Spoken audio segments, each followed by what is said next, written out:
existe 4 types d'intelligence selon les psychologues. Bienvenue dans cette vidéo. Si c'est pour vous la première fois de nous écouter et de nous voir, veuillez vous abonner et activer la cloche de notification pour ne rien manquer de toutes nos vidéos qui passent ici une fois la semaine. Eh bien, comme je l'ai dit au début de cette vidéo, il existe 4 types d'intelligence selon les psychologues. Le premier type, ils appellent quotient intellectuel, que beaucoup connaissent bien sûr. Le deuxième type, ils appellent quotient émotionnel, que beaucoup peut-être connaissent, mais qui ne mettent pas attention.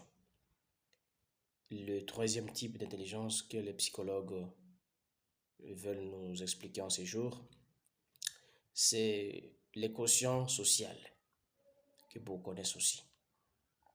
Et enfin, il s'agit des quotients d'adversité. Commençons par le premier type d'intelligence qu'on appelle quotient intellectuel. Eh bien, qu'est-ce qu'on appelle quotient intellectuel finalement?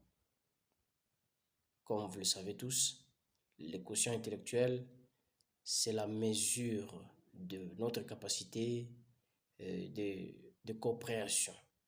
Oui. Nous avons besoin de comprendre les choses quand on est sur le banc de l'école, si on est à l'université. C'est grâce à ces quotients intellectuels que nous arrivons aussi à des compréhensions, à résoudre des problèmes mathématiques, à mémoriser les choses et à reprendre, à se souvenir des leçons qu'on a apprises. C'est à cela que le quotient intellectuel nous aide. Deuxièmement, il s'agit de quotient émotionnel. Quotient émotionnel, c'est notre mesure, c'est la mesure de notre capacité à maintenir la paix avec les autres.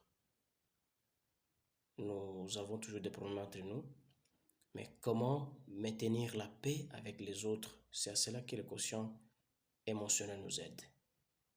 Maintenir la paix, respecter le temps, être honnête, être authentique, être responsable de ce qu'on fait. C'est ça le quotient émotionnel. Beaucoup connaissent, mais peut-être qu'ils ne connaissent pas à quoi cela peut aider réellement. Et en ces jours, déjà, la personne qui a été de me suivre peut déjà comprendre que le quotient émotionnel peut beaucoup nous aider à mettre la paix entre nous, à être responsable de ses actes et à respecter le temps. Oui, c'est ça, c'est très important. Le troisième, c'est le quotient social.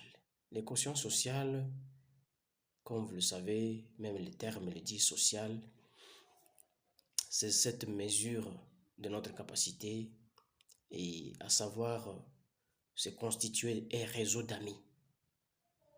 Non seulement se constituer un réseau d'amis, mais en plus de se constituer un réseau, savoir maintenir ces réseaux sur une longue période, sur une longue durée.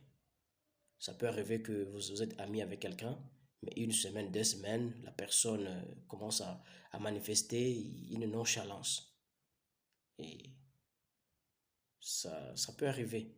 Et ça arrive d'ailleurs dans la plupart des cas, ça peut arriver. Mais le quotient social peut nous aider à ce sens-là. Et d'ailleurs, les personnes qui ont les quotients émotionnels et les quotients sociaux les plus élevés sont des personnes qui ont la facilité, qui, dans la plupart des temps, évoluent plus vite que les autres, qui n'ont pas cette capacité-là. Voilà. Et le quatrième type d'intelligence que nous voulons expliquer dans cette vidéo, c'est le quotient d'adversité. Le quotient d'adversité, c'est cette mesure de notre capacité à traverser une période difficile, douloureuse dans la vie et malgré les situations difficiles, s'en sortir sans perdre la tête, sans se décourager, sans abandonner. C'est à cela que concourt le quotient d'adversité.